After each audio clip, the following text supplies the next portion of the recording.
Todo mundo aqui, sem dúvida nenhuma, tem algum sonho de consumo, não é verdade? E eu queria começar com você com um exercício muito simples. Vou pedir para botar aí o nosso PowerPoint, porque eu sou de humanas e as minhas contas são feitas assim, no papel de pão. E, obviamente, eu queria que você abstraísse algumas coisas aqui, na medida que a gente for caminhar aqui, nessa parte aqui de contas. Por favor, tira aí da sua conta os juros, o acréscimo, coisas parecidas, porque é muito mais um exercício do que, de fato, uma análise geral daquilo que você pode conseguir com alguns reais. Mas todo mundo aqui, de alguma maneira, no seu orçamento, pensa, já pensou, já sonhou, já tem, que um dia você vai querer fazer aí uma grande viagem. E aí você fazendo essa conta aí rapidinho, você pensou que talvez para essa passagem você gaste aí nisso aí uns R$ 2.300. O dinheiro que você vai levar para esses 10 dias, pensa em 10 dias no exterior, R$ 2.500 convertidos aí para a moeda, para o país onde você vai, ou para a zona onde você vai, e o hotel, mais ou menos aí R$ 2.200 para esses 10 dias para você de passagem. Bom, eu não sou um grande mestre aí das contas, mas acredito que isso dê no total R$ 7.000. 10 dias no exterior, só você, R$ 7.000. Aproximadamente, você vai levar, se você que tiver uma disponibilidade de R$ 350 mensais, o tempo que você vai trabalhar para que essa viagem seja realmente sua, ou seja, isso tudo realmente seja pago, é mais ou menos aí, claro, arredondando por alto, 2 anos para você pagar uma viagem de 10 dias, uma viagem que você somou. Para frente, sonho do carro. Você quer aí um carro com essa base de R$ 40.000 e você tem aí mensal para pagar R$ 500 mensais. Olha que coisa maravilhosa. Não tem ajuste, não tem acréscimo, não tem nada. 7 anos que você vai trabalhar na sua vida para você todos os meses disponibilizar R$ 500 para que você possa, no final desses 7 anos, onde o seu carro está valendo quase nada, você dizer, esse carro ou esse quase carro, ele é 100% meu. Vamos pensar no sonho talvez mais comum hoje em dia, o sonho da casa própria? Esse é um apartamento que você está vendo aí na zona sul do Rio de Janeiro e ele vale R$ 500.000. Mas sabe por quê, gente? Vocês não entenderam, esse é o apartamento. Vocês acharam que esse era a varanda do apartamento, né? Esse é o apartamento. Você dorme naquele sofá, senta naquele sofá, né? Aquele vaso de planta é outra coisa também, que começa com vaso, mas você pode pensar e imaginar, o apartamento tem isso aí, 30 metros ou 20 metros quadrados. Por isso que ele vale R$ 500. Ele é uma sala, quarto, banheiro, cozinha, tudo ali junto, né? Esse é seu apartamento da Zona Sul, R$ 500.000, R$ 2.000 mensais, olha que plano maravilhoso, sem acréscimo, você mora no Brasil e você conseguiu esse financiamento com o Guto, ele te emprestou esse dinheiro e você vai pagar aí para ele R$ 2.000 mensais para ter aquela varanda só para você, exclusivamente. Quanto tempo? 21 anos para aquela varanda ser sua. Quando você olha para a família, talvez a primeira coisa que venha na sua cabeça não é, e você olhou o orçamento, não é felicidade. Quando você pensa em orçamento familiar, você está pensando em outras coisas. Quanto custa o leite? Quanto custa a escola? Quanto custa a faculdade? A aula disso, a academia, tantas outras coisas que estão envolvidas, o plano de saúde, que obviamente precisam ser colocadas aí nas nossas planilhas, nos nossos orçamentos. Mas a gente esquece que felicidade, ela também tem um preço. Por as outras coisas, ou pelas outras coisas, por isso esse exercício que a gente acabou de fazer, a gente consegue entender, lá no fundo do nosso coração, na nossa mente prática, de que todas elas têm um preço, que se eu um dia parar de trabalhar, o apartamento que eu estou pagando, ele não vai continuar sendo meu. Alguém um dia vai tomar ele de mim, se por acaso eu parar de trabalhar, ou um carro, ou coisa parecida, vou sofrer algum tipo de processo, algum dano. Mas é diferente quando a gente pensa em família, quando a gente percebe que ela tem um preço e que a felicidade da sua casa não é de graça.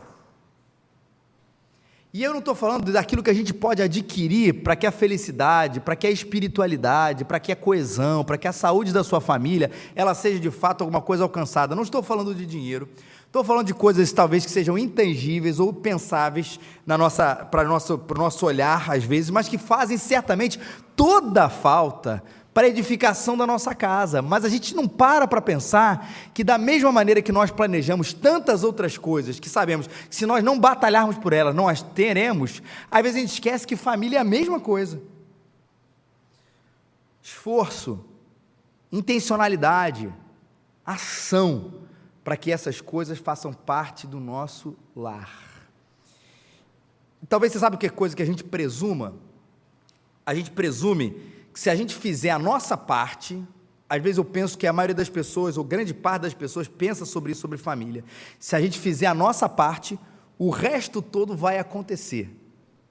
Ou seja, se eu investir em mim, a família se torna um grande efeito colateral da vida. Se eu investir em mim, se eu cuidar de mim, se eu cuidar da minha saúde e prover os meios necessários, educação, saúde, transporte, lazer, parece até político falando, né? Se eu prover todos esses meios necessários e cuidar da minha parte, automaticamente a família vai se balancear como um efeito colateral da vida. E quero dizer uma coisa para você, lê do engano. Sabe por quê, gente? Claro que cuidar de você é muito importante, porque isso traz exemplo para a sua casa. Quando as pessoas veem você orando, ou sabem que você está orando, se você faz isso no silêncio do seu quarto, que você está lendo a palavra, que você está buscando a Deus, isso traz um exemplo para dentro da sua casa, de que aquilo é um valor importante dentro da sua fé. Claro que quando você investe, as pessoas te veem dentro da sua casa, você estudando, batalhando, ralando pelo seu futuro, isso traz um exemplo de que as coisas de fato não são de graça, como infelizmente muitas crianças e adolescentes vêm crescendo acreditando que isso seja assim, eles veem que existe um esforço, um trabalho, isso é importante. Quando você provê os meios, isso também é importante, porque o cuidar de você traz exemplo, mas prover os meios facilita as oportunidades. Quando você chega e fala assim, olha, eu não vou mudar para um apartamento melhor, eu vou continuar pegando essa minha parte do dinheiro para colocar meu filho numa escola X, onde eu sei que ele vai ter um ensino mais apropriado, você está provendo os meios.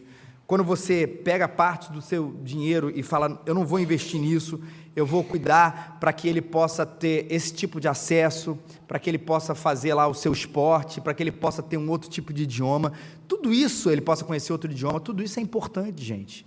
Prover os meios, dá oportunidade, mas é preciso mais, que muitas vezes a gente fica nisso.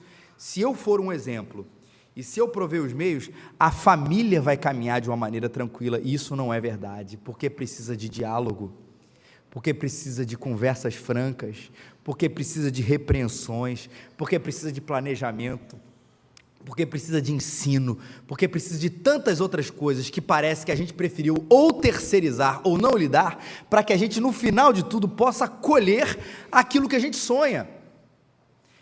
E falando de família, gente, eu sei que na maioria das vezes, eu gosto muito de falar, a gente às vezes tem aquela noção de que, a gente também não pode ter aquele sonho de família margarina, aquela história daquele comercial do café da manhã.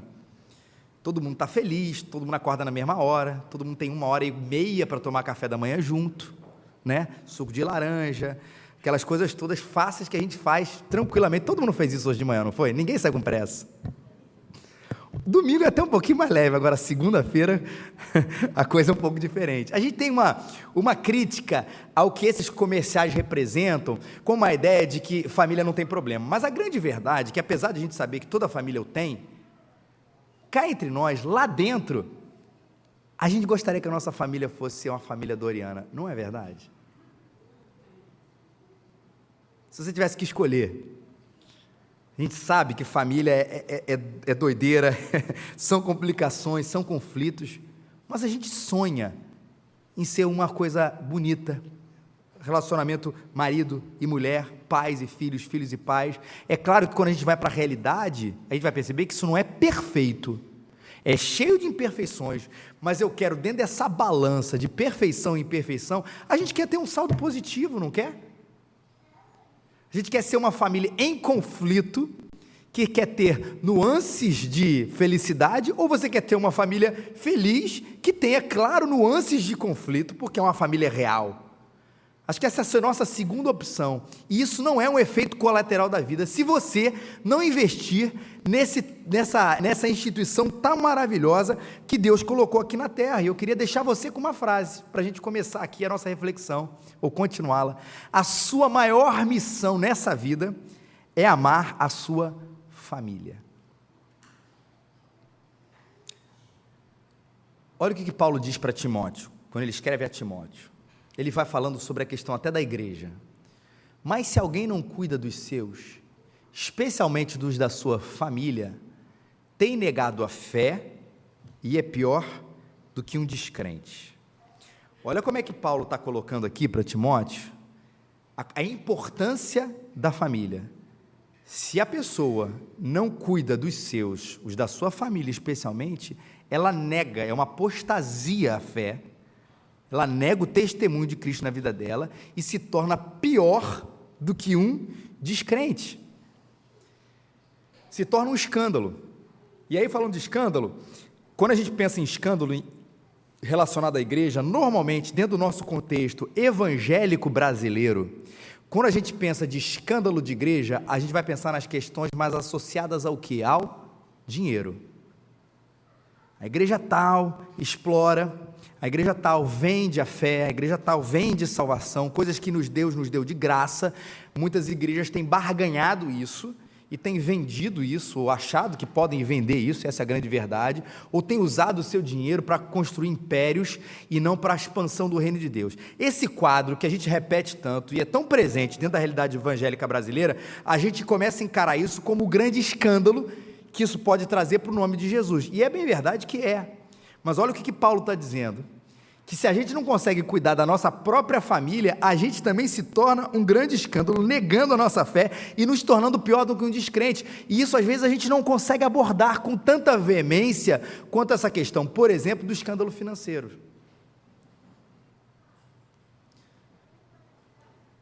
E aí você me pergunta, mas pastor, como é que isso acontece? Espera aí, como é que uma pessoa, e Paulo está se dirigindo aqui a Timóteo e à igreja, né, aos cristãos, como é que alguém não cuida dos da sua família?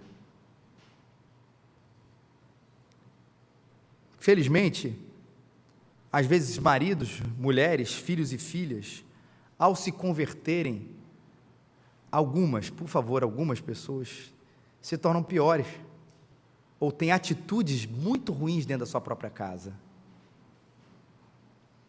Gente que depois tem um tanto orgulho da sua salvação, que se torna de fato orgulhoso. Ele fala de cima para baixo com as pessoas, agora eu sou salvo, família iníqua perdida, e vocês não são. Aí chega em casa assim, pô, meu adolescente causava problema, né? Mas agora se converteu, tem outro problema, agora o cara se acha. Tempo. Pessoa que fala assim, olha, agora eu quero dedicar minha vida para Jesus. A esposa fala, eu quero dedicar minha vida para Jesus. Ela se converteu, o marido não se converteu ainda. E ela fala, agora meu tempo todo é para Jesus. Leia-se, meu tempo todo é para a igreja. Aí, antigamente ela chegava, antes dela se converter, ela ia ao cinema com o marido, ela jantava com o marido, ela conversava com o marido. Agora segunda-feira ela tem reunião, terça-feira ela tem reunião, quarta-feira ela tem ensaio, quinta ela tem reunião, sexta ela tem ensaio, sábado ela tem programação e domingo tem cinco cultos para ela ir, porque ela não pode deixar de nenhum, porque o tempo dela é consagrado para Jesus. Aí o marido olha e fala assim, poxa, bom tempo que minha mulher não era crente, hein?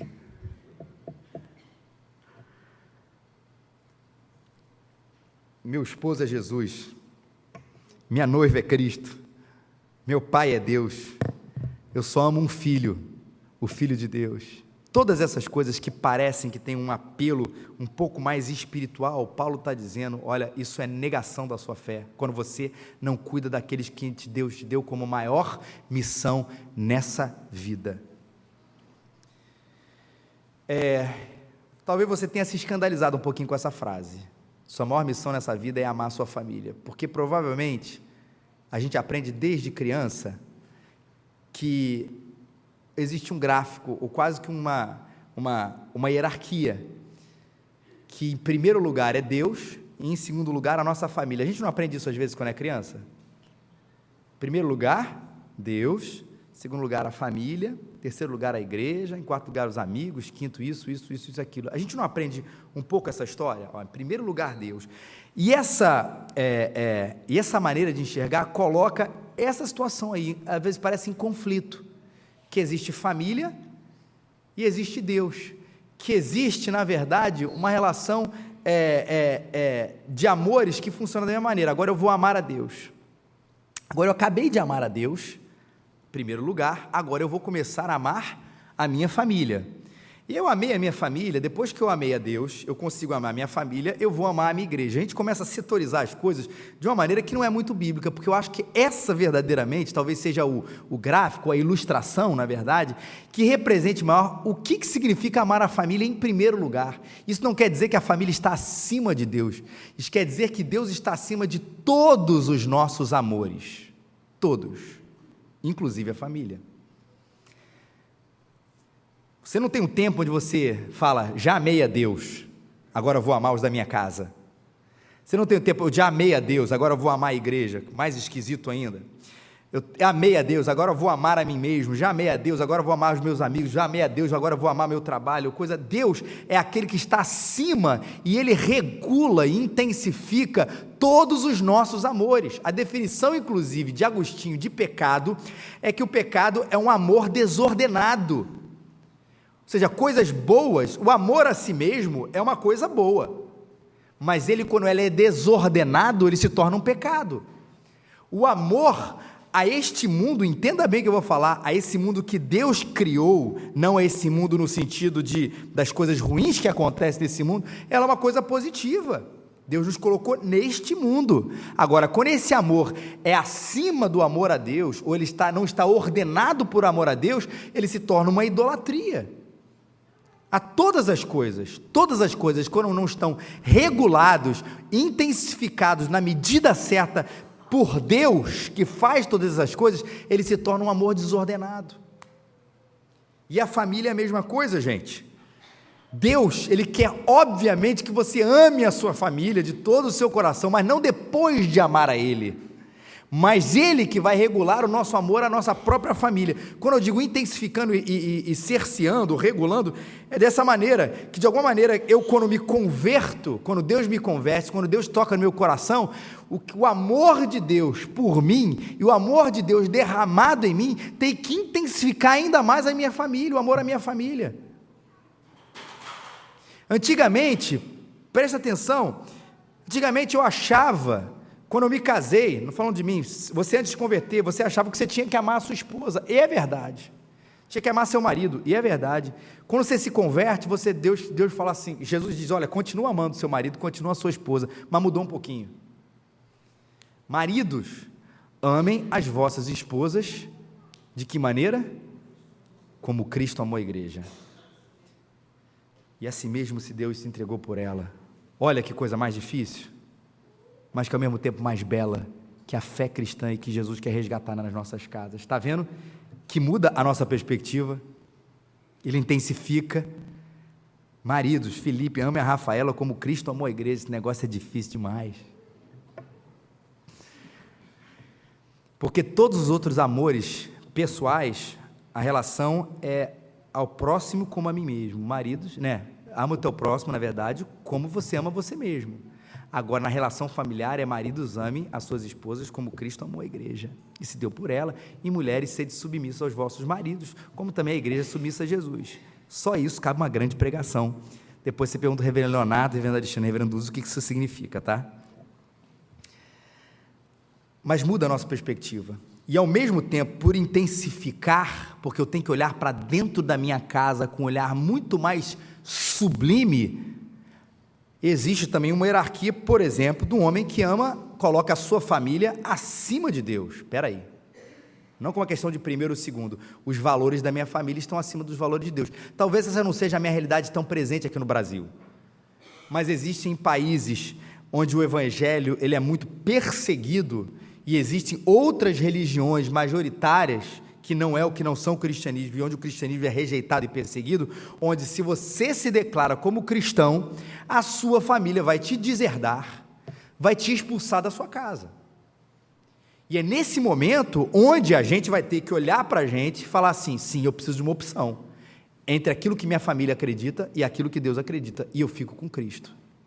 Por isso que Jesus falou em Lucas 14, 26, se alguém vier a mim e amar a pai, mãe, mulher, filhos, irmãos e irmãs e até a própria vida, mais do que a mim, não pode ser meu discípulo. Se a família chega, nega Jesus, se você não fizer isso, eu vou te deserdar, eu vou te desconsiderar como membro da minha família, a gente fica com Cristo. Talvez uma realidade um pouco mais próxima sobre isso são, às vezes, famílias cuja orientação religiosa também é outra, que não é da fé cristã, protestante, evangélica. E às vezes a gente tem gente assim, que fala, olha, eu venho aqui à igreja e tal, eu amo a Jesus, mas, enfim, eu não quero fazer minha profissão de fé, não quero fazer meu batismo, não quero virar membro da igreja. E aí você conversando com você, percebe que existe ainda uma religiosidade tão forte na família, onde esse homem ou essa mulher não está disposto a romper. E nesse momento é preciso coragem. Eu pertenço a Jesus e está acima de qualquer outro pertencimento, é o amor dos amores. Mas existem outras lutas piores no nosso tempo, a gente coloca o prazer acima da família, a gente coloca a carreira acima da família, a gente coloca o nosso conforto pessoal acima da família, e eu queria, com você, entender o que Deus espera da nossa casa, e para isso a gente precisa olhar, talvez, o texto primeiro sobre a família, que está em Gênesis capítulo 2, versículo 18 a 25. Abre comigo esse texto. Gênesis 2, Gênesis é o primeiro livro dessa Bíblia que está aí à sua frente, é o primeiro livro da Bíblia.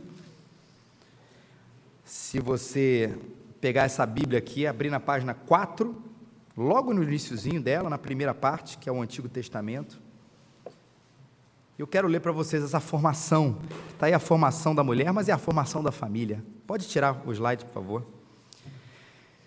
Disse mais o Senhor Deus, não é bom que o homem esteja só. Far-lhe-ei uma auxiliadora que lhe seja idônea.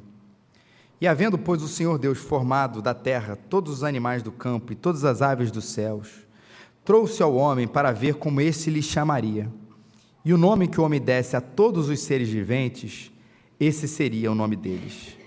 E deu nome o homem a todos os animais domésticos, às aves dos céus, a todos os animais selváticos. Para o homem, todavia, não se achava uma auxiliadora que lhe fosse idônea. Então o Senhor Deus fez cair pesado sono sobre o homem, e este adormeceu, tomou uma das suas costelas e fechou o lugar com carne. E a costela que o Senhor Deus tomara ao homem, transformou-uma numa mulher e lhe a trouxe. E disse o homem, esta afinal é osso dos meus ossos, carne da minha carne, chamar-se-á varoa, porquanto do varão foi tomado. E por isso deixa o homem, pai, mãe, se une à sua mulher, tornando-se os dois uma só carne. Ora, um e outro, o homem e a sua mulher, estavam nus e não se envergonhavam. Qual é o contexto aqui? O livro de Gênesis é um livro que fala sobre criação, a criação de todas as coisas, quando Deus criou todas as coisas, e existe uma repetição muito bonita no livro de Gênesis, que fala que Deus criou a luz e viu Deus que era bom. E Deus criou os céus, a terra, e viu que era bom. E Deus criou os mares, as plantas, as árvores, os animais, e viu Deus que era bom. Todas essas coisas Deus criou, é a repetição poética e bonita do livro. Deus criou e viu que era bom. Deus criou e viu que era bom. E Deus criou e viu que era bom. E Deus criou e viu que era bom. E Deus criou o homem, e Deus criou a mulher e viu que era bom. Mas em Gênesis capítulo 2, nesse texto que a gente acabou de ler, parece que o escritor, ele traz uma lupa, né? Ele vai, de uma maneira mais detalhada, mostrar para a gente como é que foi a criação do homem, da mulher e da família. E ele, nessa lupa que ele faz, ele vai dizer que existia sim uma coisa que não era boa lá no Jardim do Éden. O que era? E viu Deus que o homem estava só, e lhe fez uma auxiliadora que lhe era idônea, e disse Deus que não é bom que o homem esteja só. É a vez onde você percebe uma coisa da criação que não era boa. E viu Deus que era bom, e viu Deus que era bom, e viu Deus que era bom, e viu Deus que era bom, mas ele disse uma hora, não é bom que o homem esteja só. Versículo 18, vou fazer uma auxiliadora que lhe fosse idônea. A única coisa que não era boa no Éden era isso, a solidão. E por que era boa? Por que era necessário que Deus constituísse a família? Primeiro, porque Deus falou, vamos povoar a terra, e não é possível que um homem faça isso sozinho, ou ele não criou o homem para que fizesse isso sozinho, ele não criou dessa maneira, ele vai governar a terra, o homem, e vai populá-la, e vai fazer isso não sozinho, mas também com a ajuda de um outro ser, de uma mulher. E a ideia aqui também de um homem e da mulher, não é o assunto de hoje, mas é a ideia de complementariedade, de que existe um aqui que enxerga as coisas de uma maneira, e existe uma outra aqui que enxerga as coisas de uma outra maneira, e louvado seja Deus por isso, que nós temos maneiras diferentes de enxergar as coisas, e você, homem, contribui de um jeito, você, mulher, contribui de outro, e aí sem grau, sem hierarquia de importância, mas os dois contribuem na formação da família, e até da própria terra, da população dela, para que a gente possa aí crescer dessa maneira diversa. Mas não é só isso. Eu acho que existe aqui um sentido também existencial, que não é bom que o homem caminhe sozinho, que Deus não nos criou assim. Deus não nos criou para que a gente andasse sozinho, mas Deus nos criou para que a gente tivesse companhia, e para acabar com isso, Deus criou a família. E o que vai lembrar para a gente, lembrar isso tudo, e a primeira coisa que eu quero conversar com vocês é que família é uma questão de presença. Se você é família, mas não está junto, você não está sendo família. E isso é importante hoje em dia, por um motivo muito claro, porque a gente tem uma coisa, esse mal da nossa cultura, que é o individualismo, que por um lado tem gente que fala assim, eu não vou casar, eu não vou constituir família, poxa, eu tenho tantos recursos aí, ou eu tenho recursos tão limitados, se eu casar eu vou ter que gastar dinheiro, porque eu quero viajar, e faz essa opção. Mas se eu tiver filhos, olha só o tempo que eu vou ter aí para gastar com eles, as minhas sextas-feiras nunca serão iguais, as minhas noites de sonos nunca serão as mesmas, não é verdade, pais de filhos pequenos? Então é melhor não, deixa a gente ficar sozinho, existe essa opção, e existe outra opção, que eu não estou dizendo que é melhor, que é pior, as duas são igualmente estranhas, sabe uma coisa? Eu quero ser casado, eu quero ter filhos, mas eu quero continuar vivendo como indivíduo. E é quando o individualismo, ele aparece dentro da própria casa, dentro da própria família. E qual é o resultado disso? Pessoas solitárias vivendo num lugar que Deus criou para que a gente não estivesse só. Você tem filhos solitários, pais às vezes que vivem a sua vida de casado, de família, como se fosse casado sem filhos.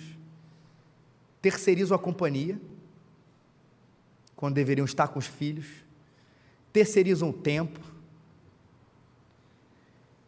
os filhos veem seus pais indo às festas, e não há nenhum problema de vocês irem às festas, da gente poder ir às festas, os pais, mas veem seus compromissos, mas a sua agenda de lazer, e não só de trabalho, ela é colocada, ela é vista como se os filhos ali não existissem, desde que ele não é irresponsável, desde que ele esteja cuidando ou por alguém contratado ou por alguém da própria família, mas vivem a vida assim, como se fossem dois, e não como se fossem 3, 4, 5.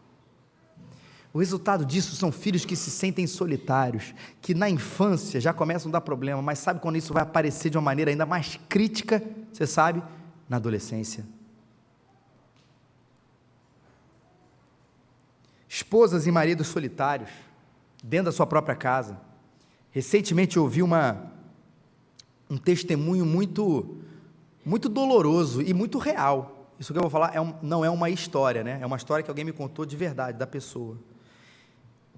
Esse homem hoje é um viúvo, mas ele disse, uma vez a minha esposa me disse, quando era viva, eu sou viúva de um marido vivo. E quem me disse foi ele, não foi o homem que falou, ele me falou, a minha esposa uma vez disse, eu sou viúva de um marido vivo. porque ele andava tanto na estrada, andava tanto enfim, viajando por diversos motivos, que a esposa se sentia em casa uma pessoa extremamente solitária.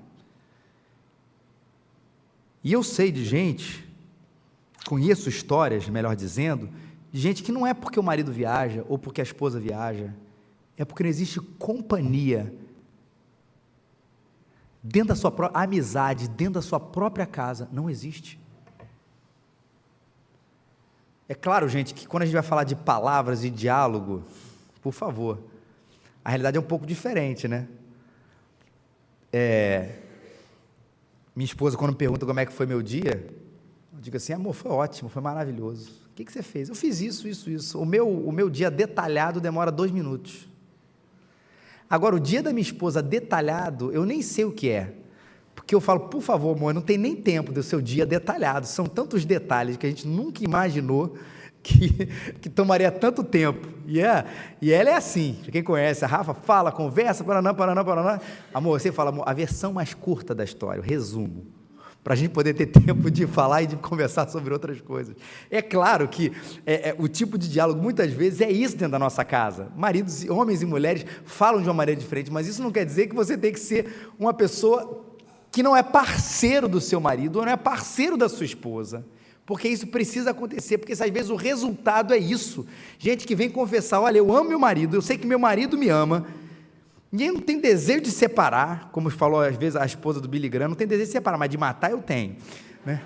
Não tenho desejo disso, mas a gente não conversa, a gente não fala, eu me sinto sozinha dentro de casa. Gente que não consegue sair a 2, tem que sair sempre a 4, eu, a minha esposa e mais um casal. Não que isso seja ruim, que é ótimo, mas às vezes é um sinal de que não se basta, não tem mais conversa, não tem mais diálogo, não tem mais amizade. E aí se torna isso, eles não se enxergam como companhia. E em terceiro lugar, os pais solitários. Eu vou dizer uma coisa sobre pais solitários, sobre 2 olhares. Primeiro, às vezes pais solitários são uma consequência. Foram pais invisíveis, ausentes a vida inteira. E às vezes vai chegar na velhice, o relacionamento não vai simplesmente brotar de uma hora para outra. O filho vai continuar vivendo, na verdade, ou se tratando seus pais, como na verdade as coisas sempre aconteceram, como se um nunca existisse. É duro, é cruel, mas a gente tem que ser presente hoje para ser presente a vida inteira. Companheiro hoje para ser companheiro a vida inteira. E às vezes é fruto, os pais solitários, às vezes é fruto de pais ausentes e invisíveis, mas às vezes também é ingratidão, ou filhos egoístas, que hoje não tem tempo para mais nada, dizem, e não tem tempo para cuidar dos seus pais. Às vezes isso é ingratidão, o egoísmo. E Paulo escreve uma coisa muito interessante sobre este assunto em relação aos pais, quando ele vai escrever sobre as viúvas. Deixa eu falar para vocês o que era uma viúva no tempo do apóstolo Paulo. A viúva era uma pessoa extremamente desamparada, não existia nenhum plano, seja do governo, ou seja privado, que pudesse dar algum amparo para a viúva, ou seja, se o seu marido morreu, e naquela época mulheres dificilmente trabalhavam, a pessoa estava literalmente ao Deus dará. E a igreja se enxergava como um agente de Deus para abençoar a vida das viúvas. Olha, você não vai passar fome, a igreja vai poder prover para você, para as viúvas, a igreja vai poder abençoar, a igreja vai poder dar recurso para vocês, na medida daquilo que é possível. Mas Paulo faz uma restrição sobre esse assunto. Vou ler para vocês o texto, 1 Timóteo 5,4. Mas se alguma viúva tiver filhos ou netos, eles devem aprender primeiro a praticar a piedade para com a própria família e a retribuir os seus progenitores, pois isso é o que agrada a Deus. O que Paulo está dizendo? Não é questão de ter ou não ter dinheiro para ajudar as viúvas. Ele está dizendo, a primeira responsabilidade de ajudar os pais, no caso a viúva, é de quem? Dos filhos.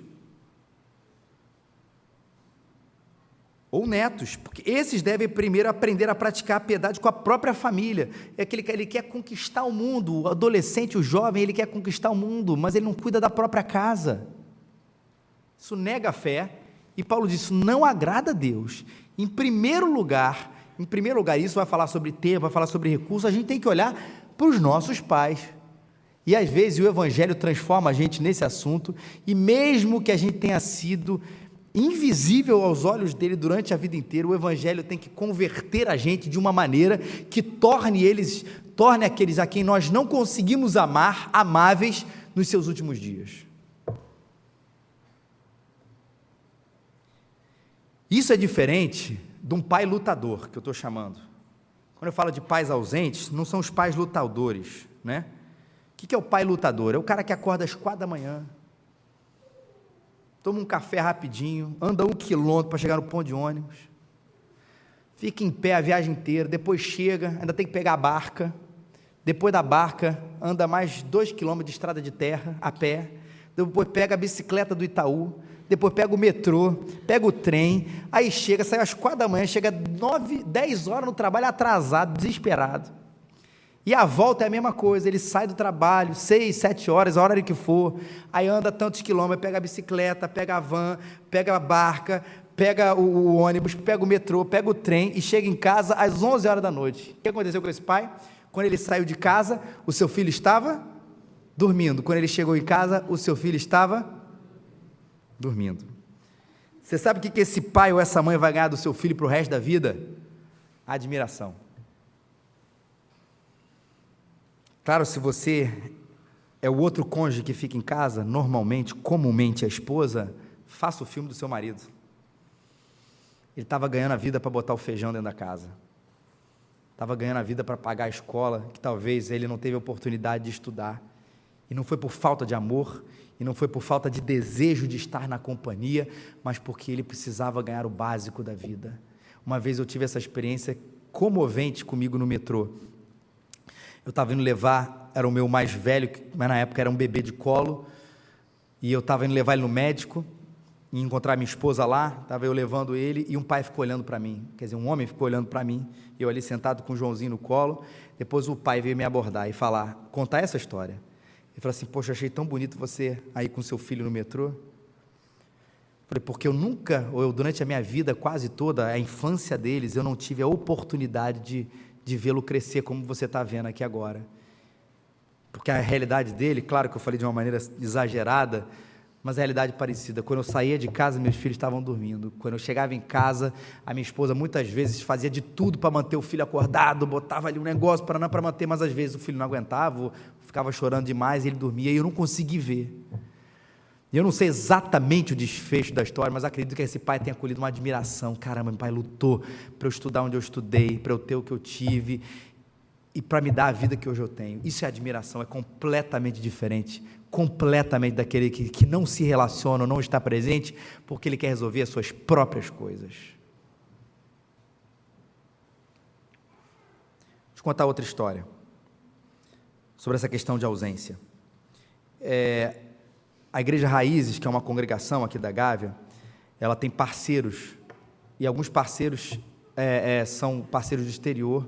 Pouco tempo o pastor veio pregar aqui, né, na própria Gávea, dois domingos atrás, e uma vez eu fui lá, e eles me pediram para gravar um videozinho de testemunho do que era a igreja, do que era a plantação de igreja, e me falaram, fazer um pedido pessoal, no final mandar um pedido pessoal para a igreja de oração.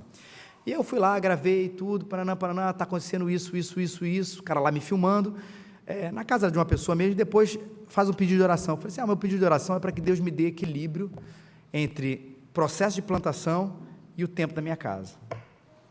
E ele filmou e tudo, depois desligou a câmera e veio falar comigo. Poxa, Felipe, gostei do seu pedido, fiquei feliz. Eu falei, por quê? Aí ele me contou a história dele. Eu era pastor, e o pessoal que estava filmando, pastor, e eu era pastor de jovens quando meus filhos pequenos nasceram, e eles eram obviamente pequenos, e durante toda essa infância eu fui pastor de jovens, e o meu tempo todo na sexta, no sábado, no domingo, obviamente, algumas atividades era durante a semana estar presente com essa juventude. E ele disse, e eu não vi meus filhos crescerem. E o que me chamou a atenção foi que ele me falou com lágrimas nos olhos, e lágrimas mesmo, não estou aqui exagerando a história, foi de olhar para a vida dele e falar assim, ele nunca vai cuidar do filho dele com 2 anos de novo na vida, nunca. O seu filho só tem 2 anos de idade uma vez na vida, ele só tem 15 anos de idade uma vez na vida, 20 anos, 30 anos, uma vez na vida, e não mais. Esse tempo vai passar, e a gente vai falar sobre isso, reconstruir, reconciliar, mas o tempo não volta. Logo depois disso, eu fui contar essa experiência para um outro pastor que estava lá. Falei para ele, rapaz, fiquei tocado com a história. Contei exatamente o que eu contei para vocês agora.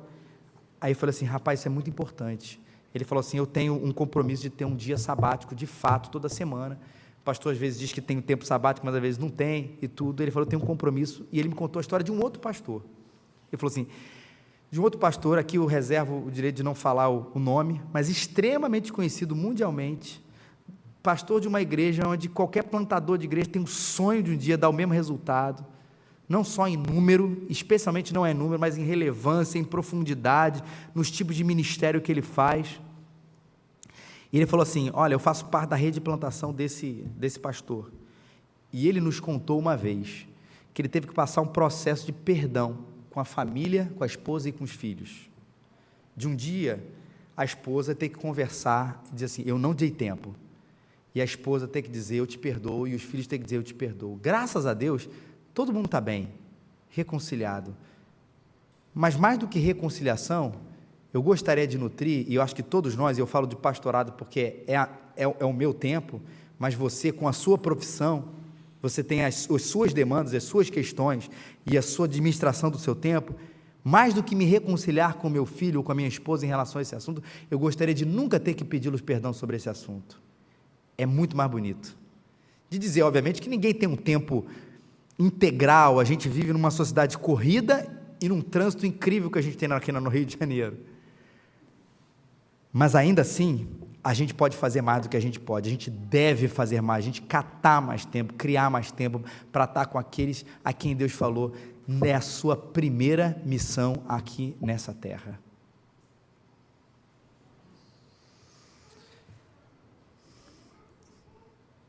Esquece aquele mito da qualidade de tempo também. Tem gente que diz, eu não tenho quantidade de tempo, mas eu tenho qualidade.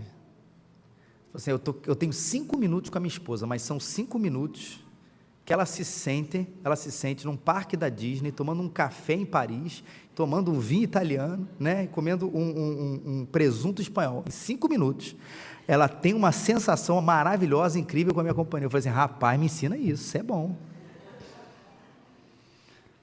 Tenho 15 minutos com meu filho todo dia, mas nossa, mas ele se diverte, ele chora, ele ri, ele conta, não sei o que, eu educo, ele diz, em 15 minutos, nossa, me ensina também isso.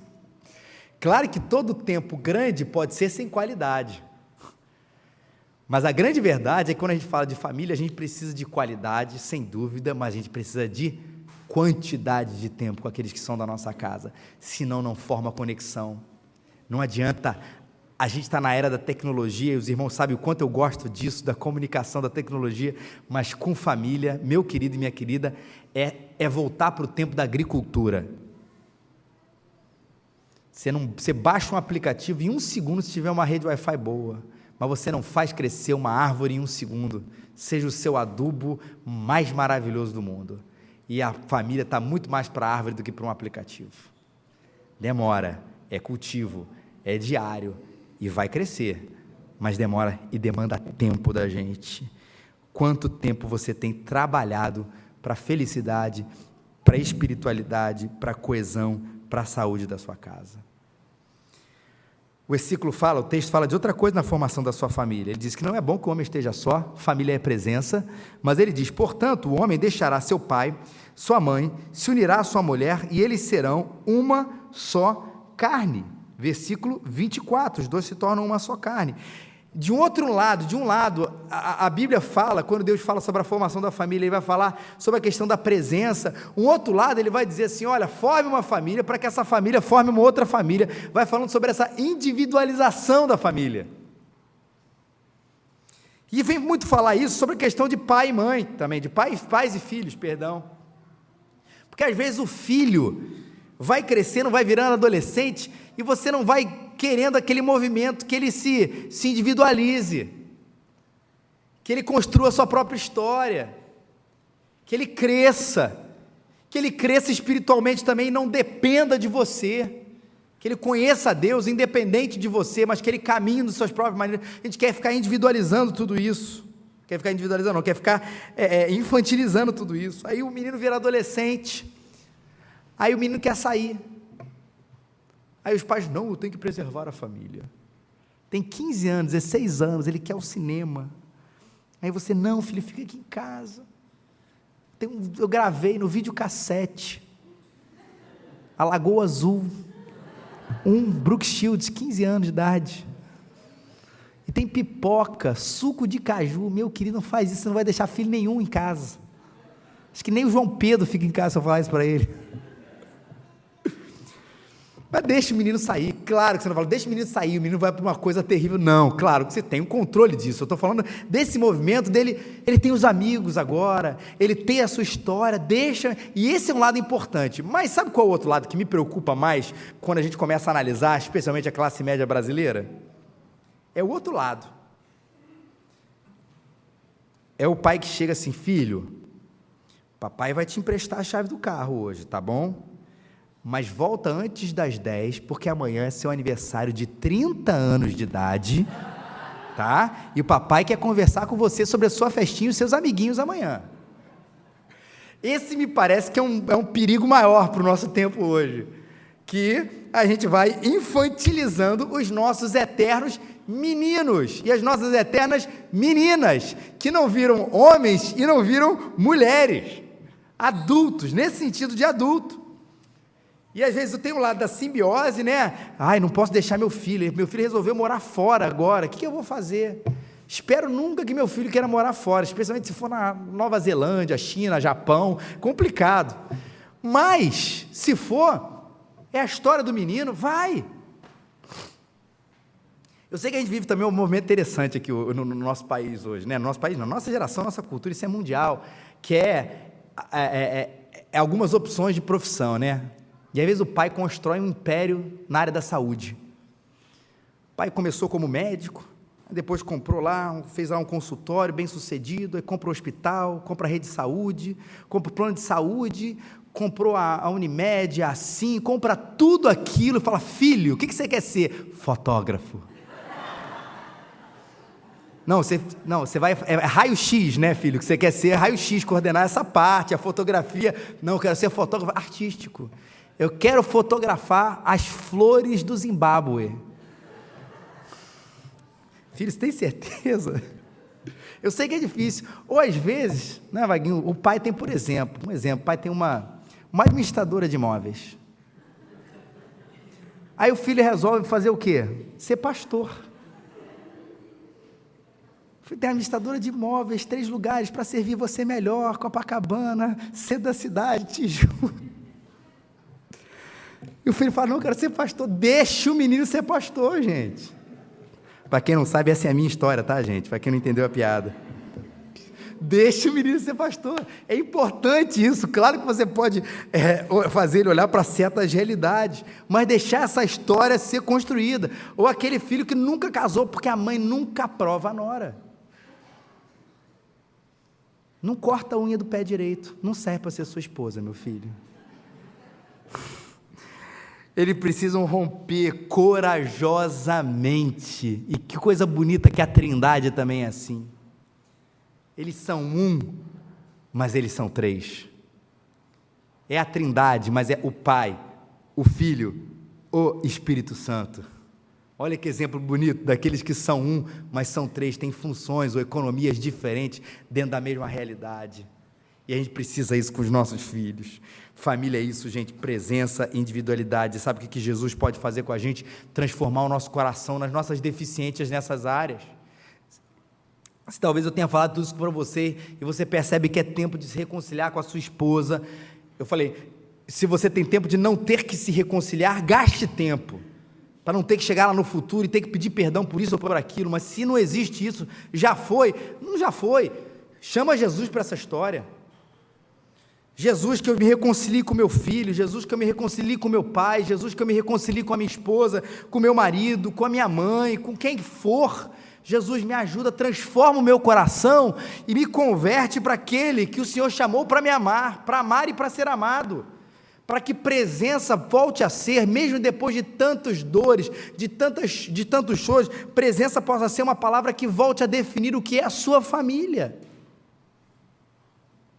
Porque o problema maior eu não consigo, o problema maior Ele resolveu quando Ele te salvou, quando Jesus te salvou, quando Ele tirou das trevas, quando Ele mudou o seu coração, quando Ele perdoou você dos seus pecados, Ele tirou os seus pecados, colocou sobre Ele, Deus Pai, Ele morreu na cruz para te libertar e para te salvar. Quando Deus fez esse processo, essa ação maravilhosa chamada salvação, Ele não apenas te deu um passaporte para o céu, Ele te deu um novo coração, e não é um novo coração para ser usado apenas na igreja, no trabalho, mas em todos os lugares, inclusive na sua casa, para amar o próximo que está longe, para amar o próximo que mora com você. Jesus pode fazer isso por você. Peça pela sua casa, claro, mas não ore só não. Haja, seja diferente. Volte para casa hoje dizendo, como é que eu posso ser um marido diferente? Como é que eu posso ser, não é um marido melhor não, é um marido diferente. Como é que eu posso ser uma esposa diferente, um filho diferente, um pai diferente? Eu não consigo vencer as limitações. Peça a Cristo, peça a Jesus, o Evangelho é poderoso para mudar a nossa casa e para mudar o nosso coração, e que Deus te abençoe. Vamos ficar de pé.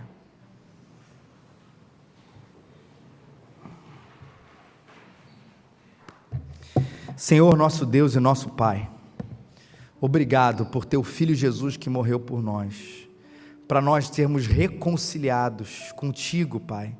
Podemos ser chamar teus filhos e podemos te chamar de Pai. Mas o Senhor colocou a gente aqui, Senhor, nesse lugar, nessa casa, com essa família, Pai. E todos nós aqui somos defeituosos, carregamos os nossos defeitos de fabricação, somos pecadores afinal, Pai. Mas esse processo de santificação que às vezes a gente fala para tantos lugares, ele precisa acontecer dentro da nossa casa em primeiro lugar, Pai. Para que nós sejamos maridos diferentes, esposas, filhos e pais diferentes para a glória do Teu nome, Pai. Para que a gente possa, de fato, Deus, mostrar Jesus para essa cidade, para esse mundo, Senhor, também através de como as nossas famílias andam, Senhor.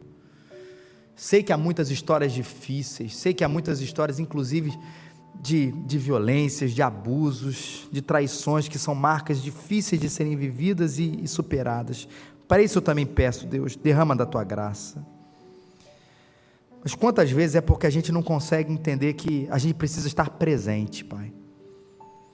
A gente tem colocado a educação dos nossos filhos para a escola, a gente tem colocado a educação espiritual dos nossos filhos para a igreja, a gente tem colocado a presença, Senhor, para a televisão, para babá ou coisa parecida, para os avós.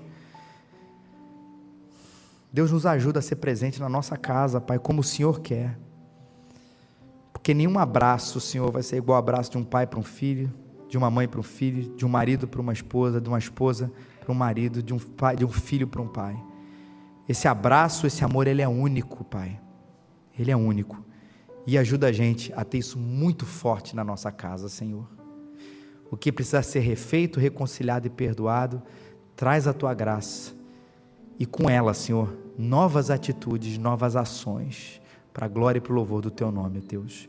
É que eu te peço, Senhor, e te agradeço em nome de Jesus. Amém.